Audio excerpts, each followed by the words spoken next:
সারি সারি সাজানো ক্ষেপণাস্ত্র ছুটে চলছে লক্ষ্যবস্তুতে, ধ্বংস করে দিচ্ছে সবকিছু। যুদ্ধ নয়, চলছে যুদ্ধের মহড়া। শুক্রবার ইরানের মধ্যাঞ্চলীয় মরুভূমিতে দেশটির ইতিহাসে সবচেয়ে বড় ক্ষেপণাস্ত্র মহড়া চালানো হয়। ভূমি থেকে ভূমি এবং ড্রোন থেকে ভূমিতে আঘাত হানতে সক্ষম এসব ক্ষেপণাস্ত্র পরীক্ষার সময় জ্বালানি ব্যবহার করা হলেও পরমাণু বোমা বহনে সক্ষম বলে জানিয়েছে কর্তৃপক্ষ। ইরানের ইসলামী বিপ্লবী গার্ডের ছোট ছোট এসব ক্ষেপণাস্ত্র শত্রুপক্ষের যে কোনো যুদ্ধবিমান আকাশেই ধ্বংস করতে পারে। ইরানের সার্বভৌমত্ব রক্ষায় এই মহড়া শত্রুপক্ষকে সতর্ক বার্তা দেবে। আমাদের এই শাসন পদ্ধতি মূল্যবোধ কেবল শত্রুদের কাছ থেকে ইসলাম এবং ইরানকে রক্ষার জন্য।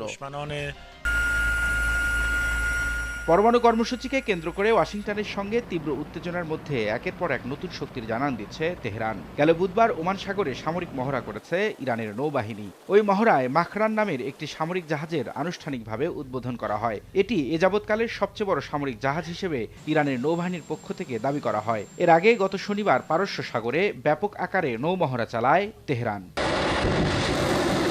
এছাড়া ডিসেম্বর মাসে স্মরণকালের সবচেয়ে বড় ড্রোন মহড়ার আয়োজন করা হয়। শত শত চালকবিহীন বিমানের পাশাপাশি ওই মহড়ায় অংশ নেয় ইরানের সেনা, নৌ ও বিমান বাহিনীর প্রতিরক্ষা ইউনিট। শত্রুকে বোকা বানানো কিংবা শত্রু স্থাপনায় প্রবেশ করে আত্মঘাতী হামলা চালানো সবকিছুতেই পারদর্শী ইরানের নিজস্ব প্রযুক্তিতে তৈরি এসব চালকবিহীন বিমান। রবিউল ইসলাম আওলাদ, সময় সংবাদ।